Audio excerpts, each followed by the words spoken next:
The red sand of Kepler 442b swirled around the crashed Zephyrian battlecruiser like angry spirits seeking revenge.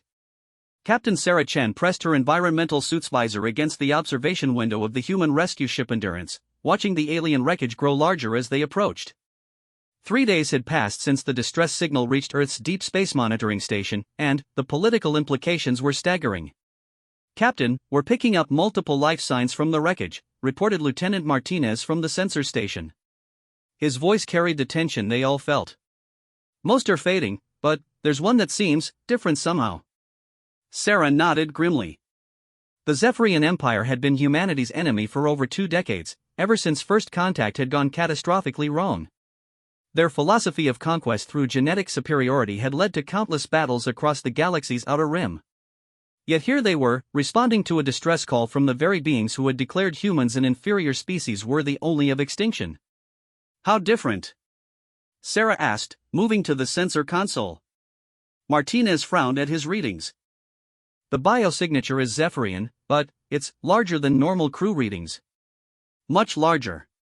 And the neural activity patterns are unlike anything in our database of captured Zephyrian soldiers." Dr. Elena Vasquez, the ship's chief medical officer and xenobiologist, looked up from her preparation station where she was loading emergency medical supplies. "Captain, I've studied Zephyrian physiology for 15 years. Their military uses various genetically enhanced subspecies for different combat roles. If this signature is significantly larger, we might be dealing with a Vorthack." The bridge fell silent. Everyone had heard the stories of Vorthacks, though few humans had encountered one and lived to tell about it. They were the Zephyrian Empire's most feared warriors, genetically engineered battle hounds that stood nearly 12 feet tall and possessed strength that could tear through standard human armor like paper. Intelligence reports described them as living weapons, bred for absolute loyalty to their Zephyrian masters and programmed with an instinctual hatred for all other species. "Recommendation, Doctor?" Sarah asked, though she already knew what military protocol dictated. "Standard procedure would be to maintain distance and report the finding to command," Dr. Vasquez said slowly. "But, Captain, if there's a chance that creature is still alive after 3 days in a crashed ship, it's probably suffering terribly." Communications Officer Taylor Chen looked up from her station. "Captain, I'm receiving an automated message from the wreckage. It's broadcasting on multiple frequencies, including some we've never heard before." "Put it through." The speakers crackled with static, then a mechanical voice began repeating a message in broken Universal Standard, the common language used for interspecies communication. "Emergency, medical assistance required, critical condition, multiple systems failing, please, anyone." Sarah felt her stomach tighten. The message wasn't coming from the ship's communication system. Someone was manually broadcasting, using whatever equipment they could find. Someone was alive in there, hurt, and asking for help. "Dr. Vasquez, what are the chances a Vorthack could survive in a crashed ship for 3 days?" The doctor pulled up her data files on her portable tablet. "Vorthacks are incredibly resilient. Enhanced healing factors, redundant organ systems, improved oxygen efficiency. If any Zephyrian could survive that long in a damaged ship, it would be a Vorthack. But, Captain, the same genetic modifications that make them nearly indestructible also make them extremely dangerous. Even injured, a Vorthack could kill our entire boarding party." Chief Security Officer Commander James Wright, a veteran of 7 major battles against Zephyrian forces, spoke up from his position near the tactical station. "Captain, with respect, we're talking about the enemy's most effective killing machine. These things have slaughtered thousands of human soldiers. The strategic value of letting it die far outweighs any humanitarian concerns." Sarah understood his position. Wright had lost his entire unit to a Vorthack attack on the mining colony of Titan 7. The official report described how a single Vorthack had carved through 47 armed Marines in less than 10 minutes. The psychological warfare value alone made them weapons of terror. Yet as she listened to that desperate distress call repeating over and over, Sarah found herself thinking about what had originally driven humanity to explore the stars. It wasn't conquest or the desire to prove superiority over other species. It was curiosity, the hope of finding new life, and the dream of building a better future among the stars. "Captain," Martinez called out, "I'm detecting atmospheric breach in the wreckage. Whatever's alive in there won't be for much longer." Sarah made her decision. "Dr. Vasquez, prep for emergency medical response." Commander Wright, select your best people for boarding party duty, but remember, we're going in as rescuers, not conquerors. Martinez, scan for the safest entry point to the ship. Captain, this could be a trap, Wright warned. Zephyrian battle doctrine includes using wounded as bait for larger tactical strikes. I've considered that possibility, Commander. That's why we're maintaining full battle readiness. But, our sensors show no other ships in the system, and that distress call sounds genuine. Sarah paused, looking around the bridge at her crew. Besides, if positions were reversed, I'd want someone to show my people the same mercy. Dr. Vasquez finished loading her medical kit with specialized equipment designed for treating unknown alien physiology. Captain, I'll need to warn you about something. Vorthacs aren't just engineered for physical combat. They're also designed for psychological warfare. Their appearance alone has been known to cause panic responses in untrained personnel. Explain. Think of every predator that ever hunted early humans, then, imagine something designed to be worse. Vorthacs have elongated limbs with retractable claws, enhanced jaw structures with multiple rows of teeth, and sensory organs that can detect fear pheromones. Their creators wanted them to be as frightening as they were effective. Lieutenant Martinez looked up from his console. Captain, I found a breach in the ship's lower cargo section. It's structurally sound enough for entry, and it's close to where the large life sign is located. Sarah nodded. Commander Wright, I want your team prepared for anything, but remember our mission parameters. We go in, we provide emergency medical aid to any survivors, and we document what we find. No heroics, no unnecessary risks, but we don't abandon someone who's asking for help. As the boarding party prepared their equipment, Sarah found herself staring at the wreckage again. Something about this situation felt different from their previous encounters with Zephyrian forces. The distress call wasn't demanding or threatening. It was simply asking for help, using the word please repeatedly. In 20 years of war, no human had ever recorded a Zephyrian saying please for anything. Dr. Vasquez joined her at the observation window, medical scanner in hand. Captain, I've been thinking about the bio readings. There's something unusual about the neural patterns we're detecting. Vorthacs typically show very specific brain activity signatures related to their aggressive conditioning. This one's readings are different. Different how? More complex. Higher activity in regions associated with cognitive function and emotional processing. It's almost as if. She paused, checking her readings again. This is going to sound strange, but it's almost as if this Vorthac is thinking and feeling more like a natural creature than an engineered weapon. The implications of that statement hung in the air as the boarding party finished their preparations. If Dr. Vasquez was right, they might be dealing with something unprecedented, a Vorthac that had somehow broken free from its genetic programming. Commander Wright approached with his team of 6 Marines, all veterans of alien contact situations. Captain, we're ready to proceed. I've equipped everyone with portable force shields and non-lethal restraining devices, but we're also carrying standard combat weapons as backup. Good thinking, Commander. Dr. Vasquez, you'll accompany the boarding party, but you stay behind protective cover until we've secured the area. The doctor nodded, adjusting her medical pack. Understood, Captain. I've loaded universal pain suppressors and broad-spectrum antibiotics that should work on Zephyrian physiology. If this creature is as badly injured as the distress call suggests, we'll need to work quickly. As they prepared to leave the bridge, Communications Officer Taylor looked up with a concerned expression. Captain, the distress signal just changed.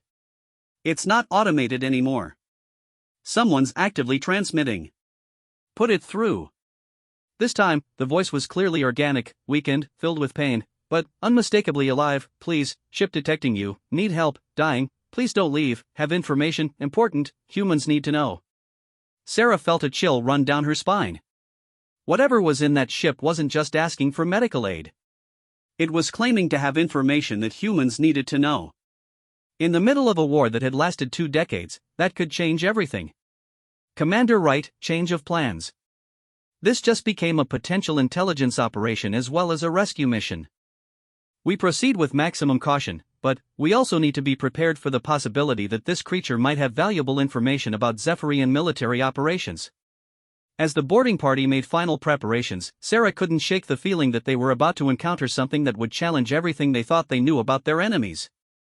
The war between humans and Zephyrians had been built on the assumption that the two species were fundamentally incompatible, that Zephyrian genetic supremacy doctrine made peaceful coexistence impossible.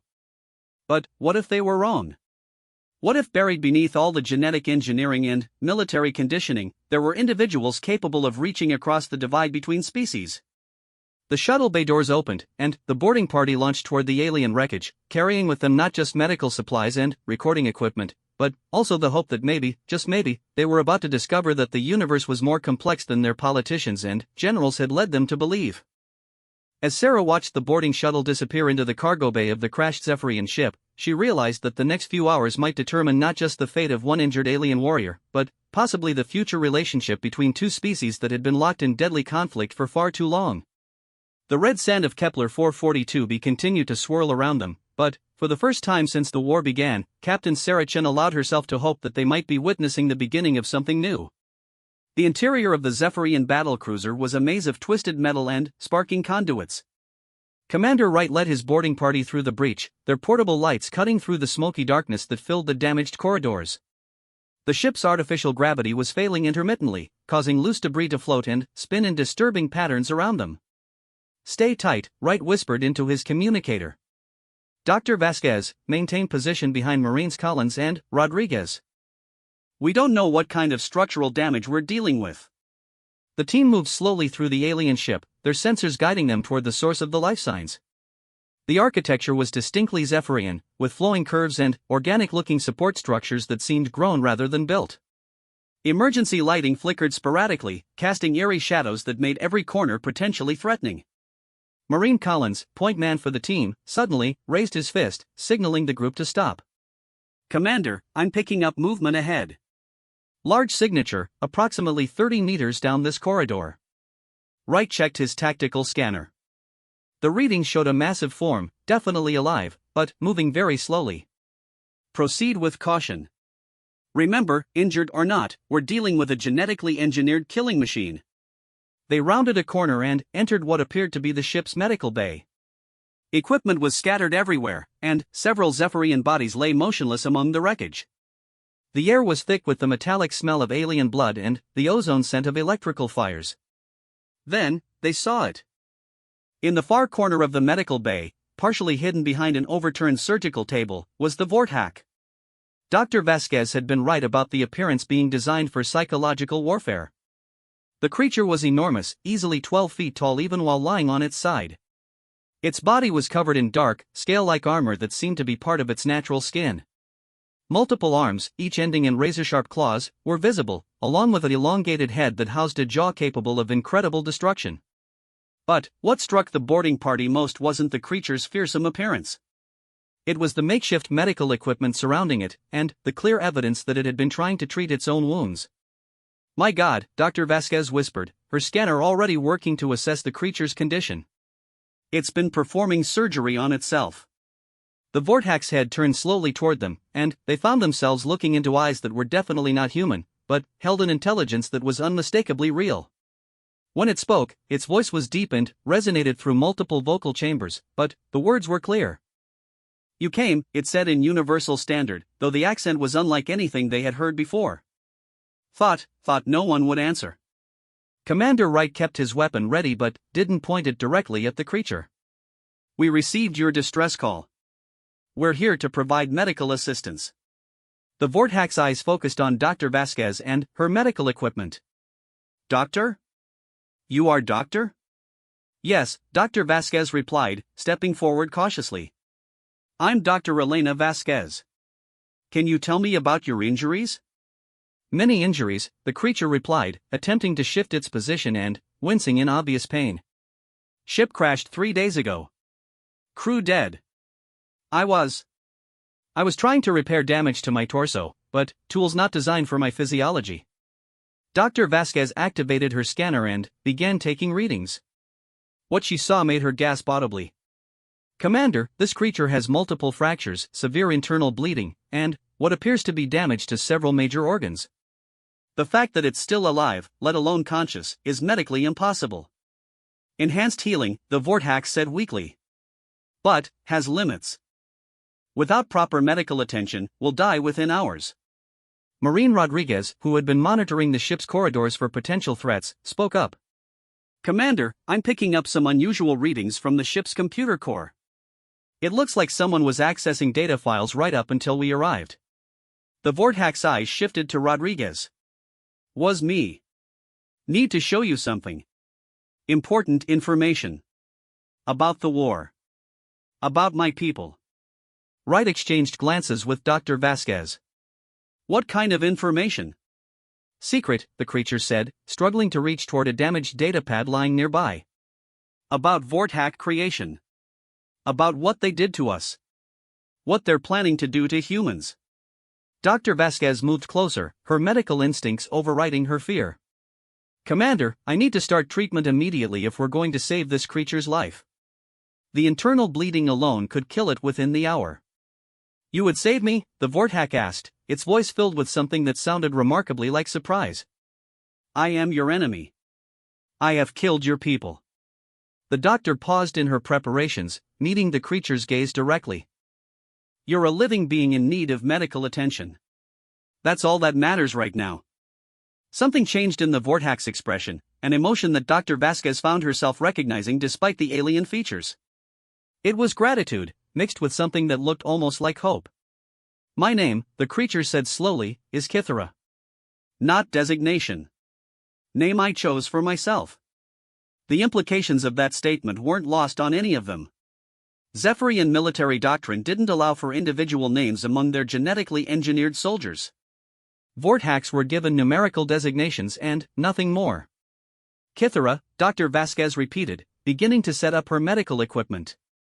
That's a beautiful name. Can you tell me how you chose it? Means free spirit in old Zephyrian language. Language from before the Empire. Before the genetic programs. Kythera winced as Dr. Vasquez began her examination. Founded in historical database during long space voyage. Liked the meaning. Commander Wright was monitoring communications with the Endurance while keeping watch for potential threats, but he found himself drawn into the conversation. Kythera, you said you have information about Zephyrian plans. What kind of plans? New weapon, Kythera said, its voice growing stronger as Dr. Vasquez's pain suppressors began to take effect. Not like previous weapons. They are creating virus. Biological weapon designed specifically to target human genetic markers. The boarding party exchanged horrified glances. A species-specific biological weapon could wipe out humanity entirely while leaving other species untouched. How do you know about this? Wright asked. I was part of security detail for research station. Heard scientists talking. Saw data files. Kythera's eyes closed momentarily as Dr. Vasquez worked to stabilize its condition. They believe humans are becoming too strong. Too adaptable. Fear that humans will find way to win war through innovation rather than genetic superiority. Dr. Vasquez looked up from her work. Commander, this creature's physiology is fascinating. The genetic modifications are incredibly sophisticated, but they're also disturbing. I'm seeing evidence of neural conditioning that goes far beyond normal military training. What kind of conditioning? Behavioral modification at the genetic level. Enhanced aggression, suppressed empathy, programmed loyalty responses. It's like they tried to turn a sentient being into a biological robot. She paused in her work. But, in this case, something went wrong. Or right, depending on how you look at it. Kythera opened its eyes again. Not wrong. Right. I broke free from conditioning 2 years ago. Started thinking for myself. Started questioning orders. Started feeling emotions that were supposed to be suppressed. How did you break free? Marine Collins asked, clearly fascinated despite his training to view Vorthacks as monsters. Accident during combat mission. Exposure to neural disruptor weapon meant for human forces. Instead of killing me, it damaged the neural pathways that maintained my conditioning. For first time in my life, I could think clearly. Dr. Vasquez continued her work, but her scanner readings were becoming increasingly concerned. Commander, I'm doing what I can, but this creature needs advanced medical facilities that we don't have on the boarding shuttle. We need to get it back to the Endurance immediately. Wright nodded, but his tactical training was still screaming warnings. Kithara, if we help you, how do we know you won't revert to your original programming? How do we know this isn't some kind of elaborate deception? The Vorthak was quiet for a long moment, then slowly reached toward the datapad again. Because I am going to give you something that no Zephyrian has ever given to humans. Complete tactical data on Empire military operations, including location of biological weapon research station and defense protocols. Why? Wright asked. Why would you betray your own species? Not my species, Kithara said firmly. My creators. My species is whatever I choose to be. And I choose not to be a weapon designed for genocide. The creature's voice grew stronger. I have seen what humans do when faced with impossible situations.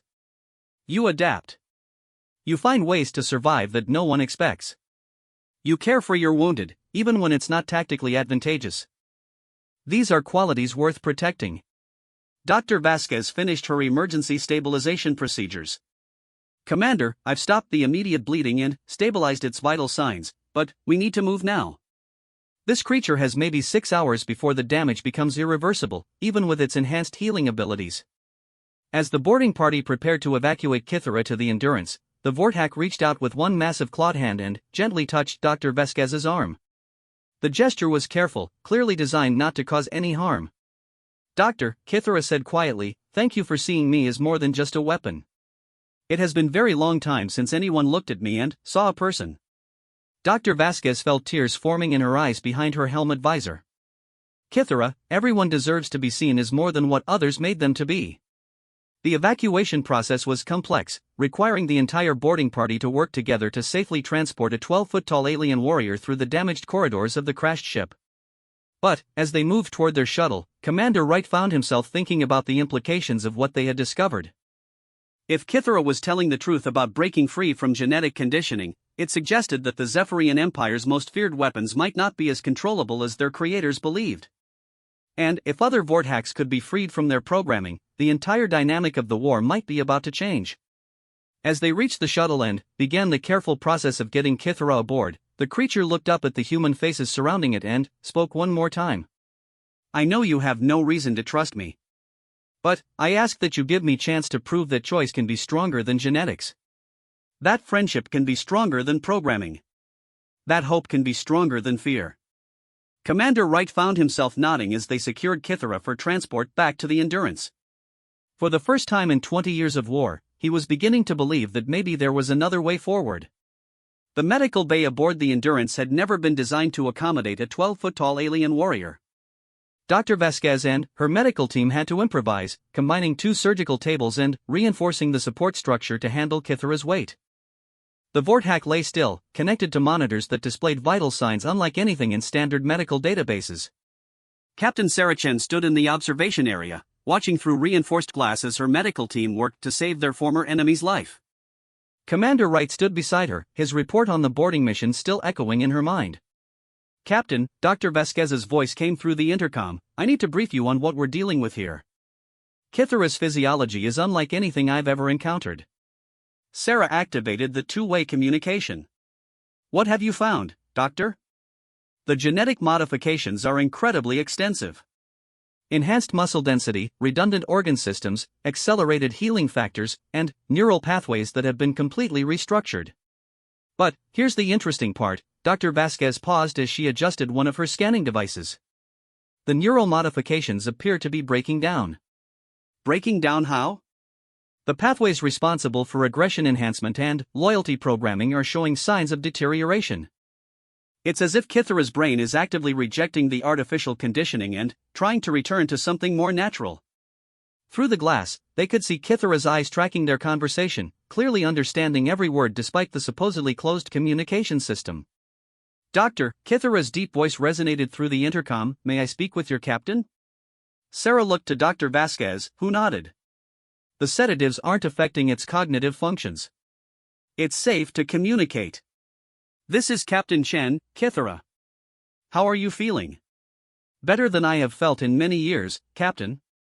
Your doctor has skills that surpass even Zephyrian military physicians. Kithara attempted to sit up slightly, wincing at the movement. But time is limited. The information I carry becomes less valuable with each passing hour.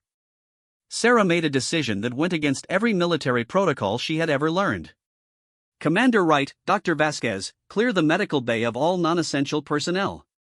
I want to speak with our patient privately. Captain, Wright protested, security protocols require. I know what protocols require, Commander. But, sometimes the right choice isn't the safe choice. Sarah paused. Besides, if Kithara wanted to harm us, it could have done so during the rescue operation. 5 minutes later, Sarah entered the medical bay alone, wearing only a standard uniform with no protective gear. It was a gesture of trust that wasn't lost on Kithara. You are very brave, Captain Chen, the Vortex said, its voice softer now, almost gentle. Or very foolish. Probably both, Sarah replied, pulling up a chair next to the improvised medical table. Now, tell me about this biological weapon. Kithara's expression grew serious. Research station designated Helix 7, located in asteroid field approximately 40 light-years from your nearest colony world. They have been working for 3 years to develop virus that targets specific sequences in human DNA. How specific? Complete species elimination.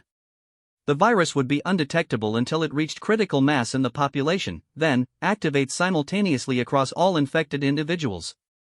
Death would be swift but appear natural until examined closely. Sarah felt cold despite the warm medical bay temperature. How close are they to completion? When I left the station 6 months ago, they were beginning final testing phases. I estimate they have maybe 2 to 3 months before deployment. Why were you at this research station? Kithara was quiet for a moment, its eyes focused on something beyond the medical bay walls. I was part of security force assigned to protect the research. My unit was responsible for eliminating any potential security breaches. We killed 17 Zephyrian scientists who had moral objections to the project. The weight of that confession hung in the air between them. But, something changed, Sarah said. It wasn't a question. Dr. Zenth Karathis was the last scientist I was ordered to eliminate. She had discovered that the biological weapon would not be limited to humans. The virus would mutate rapidly and could potentially affect other species, including Zephyrians. Kithara's claws flexed involuntarily. She begged me to understand that genocide would eventually consume everyone. What happened? I killed her, as ordered. But, her words remained in my mind. For weeks, I could not stop thinking about what she had said. The neural conditioning that normally suppressed such thoughts was already weakening from the disruptor weapon exposure. Sarah leaned forward. So you decided to escape? I decided to steal research data and find someone who could stop the project. The nearest human settlement was 7 months away by stolen transport. I thought I could reach them and warn them. Kithara's voice grew heavy with exhaustion. My ship suffered multiple system failures during the journey. I was lucky to crash somewhere with breathable atmosphere. Kithara, even if everything you're telling me is true, how do we know the research station still exists? How do we know they haven't moved the operation? The Vortex slowly reached toward a sealed pouch that Dr. Vasquez had placed on a nearby table with its personal effects. Because I have real-time access codes and current facility schematics. And because I know exactly when they plan to deploy the weapon. Sarah's heart rate accelerated. When? During next major fleet engagement. They plan to release virus into human ships during battle, allowing it to spread to crew members who will then carry it back to colony worlds and Earth itself. How do you have real-time access codes? Because I am still officially listed as security officer assigned to the project. My absence has been reported as deep cover assignment tracking human military movements. The codes will remain valid until I am officially declared dead or rogue. Sarah stood up and began pacing. The implications were staggering. If Kithara was telling the truth, humanity was facing extinction in a matter of months. But, if this was an elaborate deception, she could be leading human forces into a trap that would cripple their military capabilities. Captain, Dr. Vasquez's voice came through the intercom. I'm seeing some unusual readings from Kithara's neural monitors. You might want to see this. Sarah looked at Kithara, who nodded understanding. Doctor, can you explain what you're seeing while our patient can hear? I think transparency is important here. Dr. Vasquez entered the medical bay carrying a data tablet displaying complex brain activity patterns. Captain, these readings show something extraordinary. Kithara's brain is actively rebuilding neural pathways that were damaged or suppressed by genetic conditioning. It's essentially teaching itself how to feel empathy, compassion, and other emotions that were bred out of the Vorthak genetic line. What does that mean practically? It means that Kithara is becoming more emotionally capable with each passing day. The creature that stands before us now is fundamentally different from what it was 6 months ago, and it will continue to change as its brain heals from decades of artificial conditioning. Kithara listened to this explanation with obvious interest. Doctor, does this mean other Vorthaks could experience similar changes if exposed to neural disruptor technology? Dr. Vasquez consulted her readings. Theoretically, yes. The conditioning appears to be maintained by specific neural pathway structures. Damage those structures, and the brain might naturally attempt to restore original emotional and cognitive functions. Sarah felt pieces of a larger puzzle beginning to fall into place. Kithara, how many Vorthaks are currently in service with Zephyrian military forces? Approximately 4,000 across all fleets and installations. And how many are assigned to research stations and critical infrastructure? Perhaps 800 in total. Sarah turned to Dr. Vasquez. Doctor, could we develop a targeted neural disruptor that would specifically affect Vorthak conditioning without causing permanent brain damage? It would be incredibly complex, but given Kithara's cooperation and biological data, it might be possible. Kithara's eyes widened as it understood the implications. You are thinking about freeing other Vorthaks from their programming. I'm thinking about giving them the same choice you had, Sarah replied. The choice to decide for themselves what they want to be. Captain, such a plan would be extremely dangerous. Many Vorthaks would choose to remain loyal to Zephyrian Empire, even after conditioning removal. Others might become unstable during transition period. But some might choose freedom, like you did. Yes. Some might choose freedom. Dr. Vasquez looked between them. Captain, are you seriously considering turning enemy super soldiers against their own military? I'm considering offering sentient beings the right to make their own choices about their lives, Sarah replied. There's a difference. Kithara struggled to sit up further, its expression intense. Captain Chan, if you are serious about this plan, I will help you. But, you must understand, the Zephyrian Empire will consider this the ultimate act of war.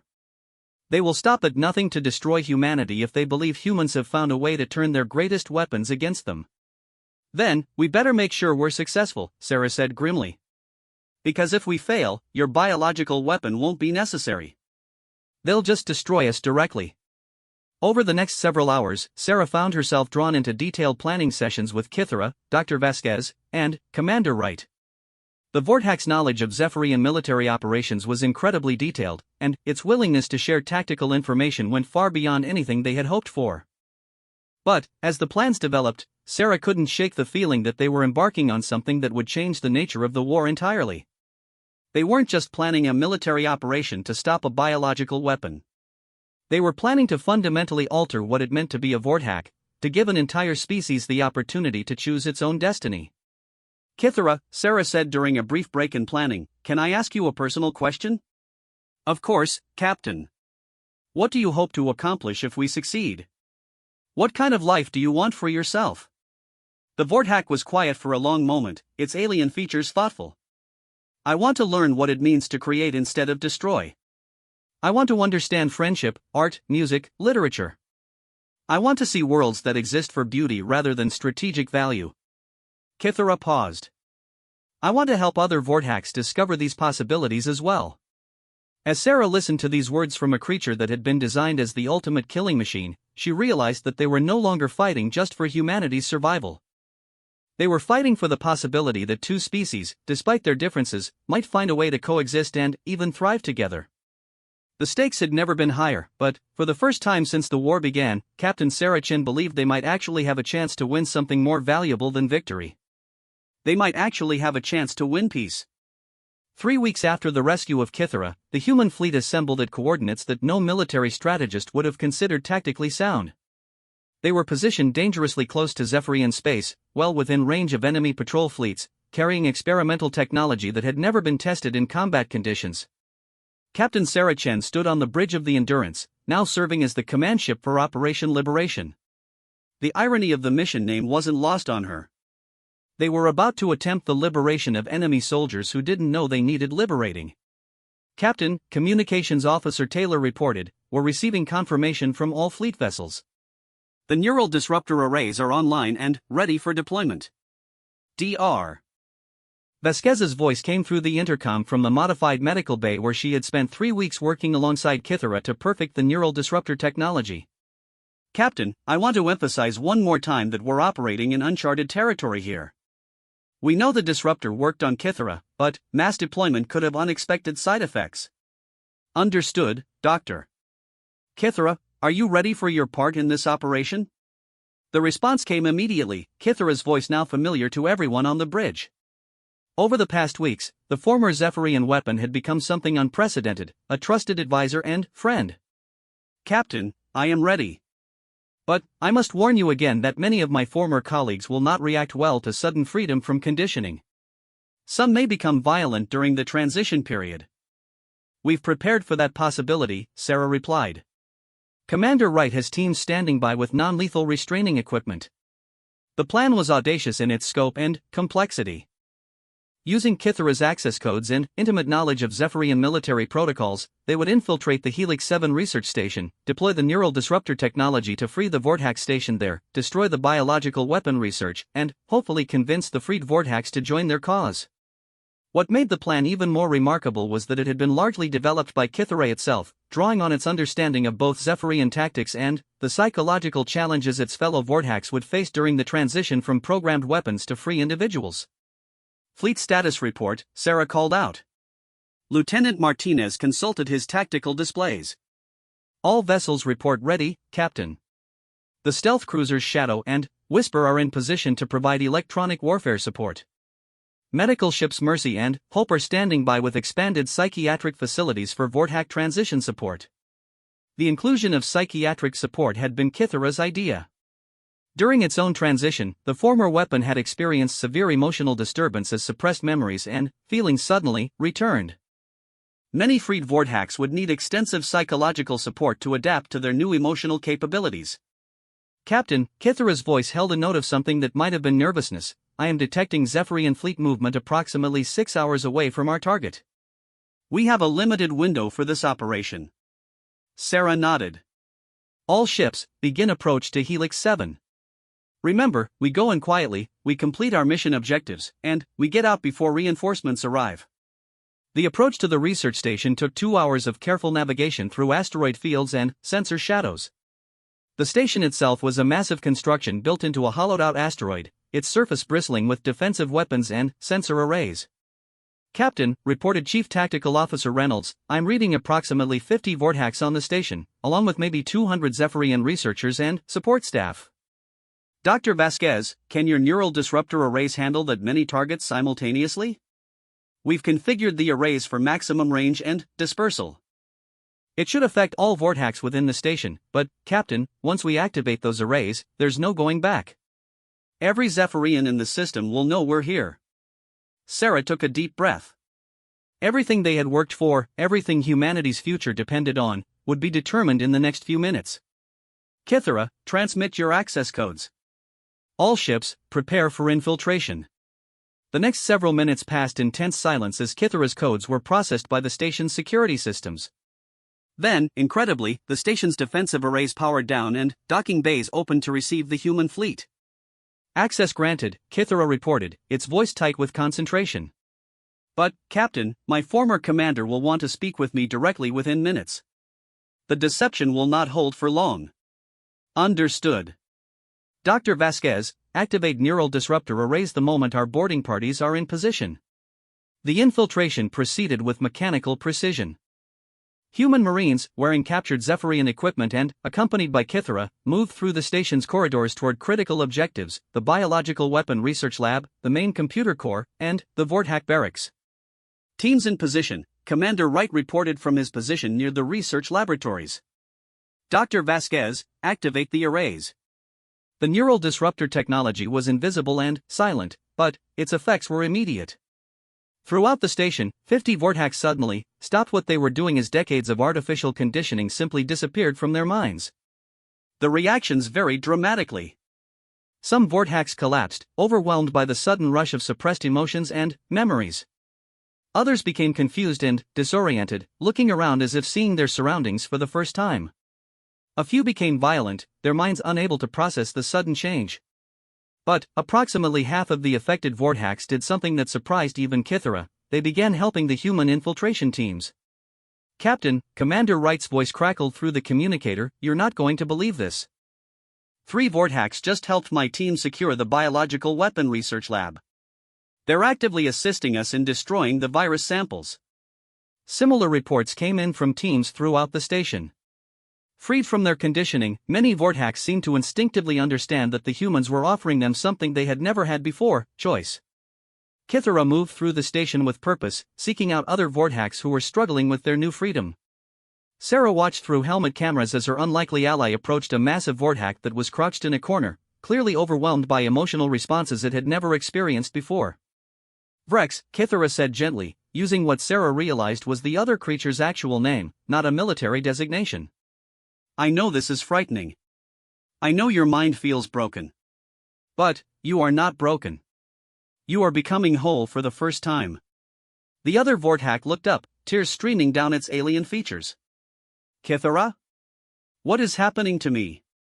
I feel everything. Pain that is not physical. Joy that has no tactical value. What is this? This is freedom, my friend.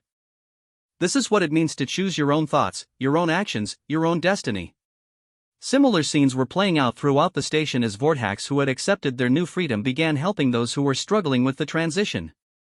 Sarah found herself watching the birth of something unprecedented, a community of former weapons learning to become individuals. "Captain," Dr. Vasquez reported, "I'm reading massive data destruction in the research laboratories. The biological weapon project appears to be completely eliminated. Not just the current samples, but all research data and development protocols." "Who's responsible for the data destruction?" "The vortex, Captain. They're systematically destroying everything related to the genocidal weapon project." The operation continued for another hour, with human and vortex teams working together to eliminate every trace of the biological weapon research. But their time was running out. "Captain," Lieutenant Martinez called urgently, "Zephyrian fleet approaching. 8 battlecruisers, estimated arrival in 40 minutes. Sarah made the decision that would define the rest of the operation. All teams, begin evacuation procedures. Any vortex who want to come with us are welcome aboard our ships." The response was overwhelming. Of the 50 vortex on the station, 37 chose to evacuate with the human fleet. The remaining 13, still struggling with their new freedom, were left behind with medical supplies and communicators, told that they would always be welcome if they changed their minds. As the human fleet prepared to depart, Kithara approached Sarah with a request that surprised her. "Captain, I would like to record a message for broadcast to all vortex units throughout Zephyrian space." "What kind of message?" "A message of hope. A message that freedom is possible, that choice is stronger than conditioning, that we do not have to remain weapons if we choose to become something else." Sarah approved the recording, and, within hours, Kithara's message was being broadcast on frequencies used by vortex military units throughout the galaxy. "My fellow vortex, my name is Kithara, and I was once like you. I believed that purpose came from following orders, that identity came from genetic programming, that loyalty to the Empire was the only meaning in existence. I was wrong. We were all wrong. We are not weapons. We are not slaves to our genetics. We are individuals with the right to choose our own paths. The humans have shown me something I never thought possible, that an enemy can become a friend, that a weapon can become a protector, that a destroyer can become a creator. If you hear this message and feel something stirring within you, something that questions the orders you have been given, something that wonders if there might be another way to exist, then know that you are not alone. Freedom is possible. Choice is possible. Hope is possible. And you are welcome among us whenever you are ready to discover what you truly want to be." The evacuation from Helix 7 was completed just as the Zephyrian reinforcement fleet arrived. The human ships disappeared into hyperspace, carrying with them not just intelligence about enemy operations, but 37 former enemy supersoldiers who had chosen freedom over programming. In the days that followed, reports began reaching human intelligence of unusual activity among vortex units throughout Zephyrian space. Some units remained completely loyal, but others began experiencing what military analysts described as discipline problems. Vorthacks were questioning orders, refusing missions, and, in some cases, simply disappearing from their assignments. Dr. Vasquez established what became known as the Integration Program, helping freed Vorthacks adapt to their new emotional and cognitive capabilities. What she discovered was remarkable. Beneath decades of conditioning, the Vorthacks possessed natural capacities for creativity, compassion, and intellectual curiosity that matched or exceeded most other sentient species. Kythera became the unofficial leader of the freed Vorthacks, helping new arrivals understand their options and adapt to life among humans. But it also became something else, living proof that change was possible, that enemies could become allies, and that the genetic modifications intended to create perfect weapons had inadvertently created beings capable of perfect choices. 6 months after Operation Liberation, Captain Sarah Chen stood on the observation deck of the Endurance, watching as Kythera taught a group of human children about astronomy, its massive claws moving with surprising gentleness as it pointed out constellations through the viewport. Captain, Dr. Vasquez joined her, carrying reports on the integration program's progress. I have updates on our newest arrivals. 3 more Vorthacks contacted us this week, requesting extraction from Zephyrian territory. How many does that make total? 173 freed Vorthacks now living among human settlements. And, Captain, something interesting is happening. Some of the freed Vorthacks are expressing interest in joining human military forces, but not as weapons. They want to serve as protectors, as defenders of the innocent. Sarah watched as Kythera patiently answered a young girl's question about alien worlds, its voice gentle and filled with the kind of wonder that no weapon was ever designed to possess. Dr. Vasquez, what does the future look like for our new allies? I think, Captain, that we're witnessing the birth of something unprecedented. A species that was created to be the ultimate weapon is choosing to become something better, the ultimate guardian. As Sarah watched Kythera continue its lesson, she realized that they had accomplished something far greater than stopping a biological weapon or winning a military campaign. They had proven that compassion could overcome conditioning, that choice was stronger than genetics, and that even in a universe marked by conflict, there was always the possibility for redemption, growth, and hope. The war between humans and Zephyrians was far from over, but it had fundamentally changed. No longer was it simply a conflict between two incompatible species. It had become something more complex and more hopeful, a struggle to prove that understanding could overcome hatred, that cooperation could replace conquest, and that even the most unlikely friendships could flourish in the vast darkness between the stars. And, at the center of that hope stood a former weapon named Kythera, who had chosen freedom over programming, friendship over loyalty, and love over fear. In doing so, it had not only saved its own soul but had opened a door to a future that neither humans nor Zephyrians had ever imagined possible.